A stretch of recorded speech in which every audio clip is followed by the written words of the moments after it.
హరి ఓం ప్రియపుత్రి పుత్రులారా, నేను ఒక కరెంట్ ఇష్యూ మీతో పంచుకుంటానండి.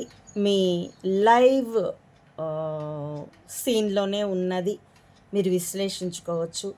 చెంబా ఏ సభ అవనియండి, తన ప్రజాప్రతినిధుల సభ అవనియండి, లేదా ఇంకెవరితోనో దౌత్యవేత్తలతోనో వ్యాపారవేత్తలతోనో తన కార్యకర్తలతోనూ ఏ సభ అవనియండి, ఏ మీటింగ్ అవనియండి, నిరంతరం 24/7 జగన్ నామస్మరణ చేస్తున్నాడు.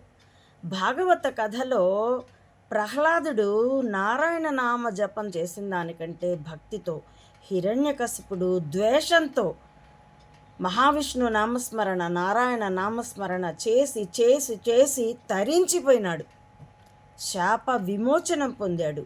ఈ చంబాసురుడు ద్వేషంతో హిరణ్యకశిపుడు భగవన్నామస్మరణ చేశాడు. ఈ చంబ ద్వేషంతో తన ప్రత్యర్థి కొడుకు, అంటే తనకు తర్వాత తరం వాడైనటువంటి మానవ మాతృడు జగన్నామస్మరణ చేసి చేసి చేస్తూ చేస్తూ శాపగ్రస్తుడవుతున్నాడు. హిరణ్యకశిపుడు తరించిపోతే ఈ రాక్షసుడు మురిగిపోతున్నాడు. తదుపరి జన్మల్లో ఏ నీచయోనుల యందు జన్మిస్తాడో కానీ ఈశ్వరా, అతడికి ఆ కర్మఫలం తెలియట్లేదు కూడాను. ఒకవేళ గత జన్మ కర్మఫలమే అయితే కూడా ఆ మలదోషాన్ని నివారించుకునే ప్రయత్నం కూడా చేయడం లేదు అతడు. నిరంతరము జగన్ నామస్మరణ, ద్వేషంతో రగిలే హృదయం. ఇక సామాన్య పేదల పట్ల ప్రేమ ఎక్కడుంటుంది? వాళ్ళ సంక్షేమం కోసం పథకాలు ఎక్కడుంటాయి?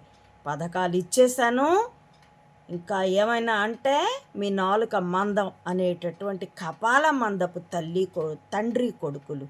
ఈశ్వరా, ఈ ఆంధ్రప్రదేశ్ సామాన్యుల్ని ఈశ్వరుడా నువ్వే కాపాడాలి.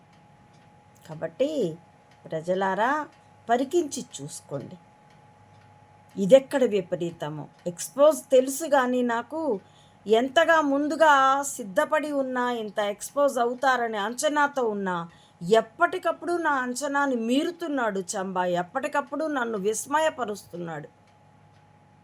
ఇంత భయంకరమైనటువంటి స్పృహ రాహిత్యాన్ని, ఆత్మస్పృహ లేకపోయింది, మనోస్పృహన్నా ఉండాలి కదా, అది కూడా లేని, సిగ్గు, లజ్జ, శరము అలాంటివి అసలు జాడ కూడా తెలియని తండ్రి కొడుకుల్ని చంబా అండ్ చంబాకు నతి మందళం ఇప్పుడే ఇక్కడే చూస్తున్నాను నాయన. బహుశా నభూతో న భవిష్యతి. ఆ కోవై సరళ బ్రహ్మానందల్లా భాషలో చెప్పాలంటే నా భూతో నా భవిష్యత్తో. That's all.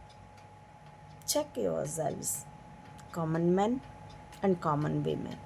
That's all.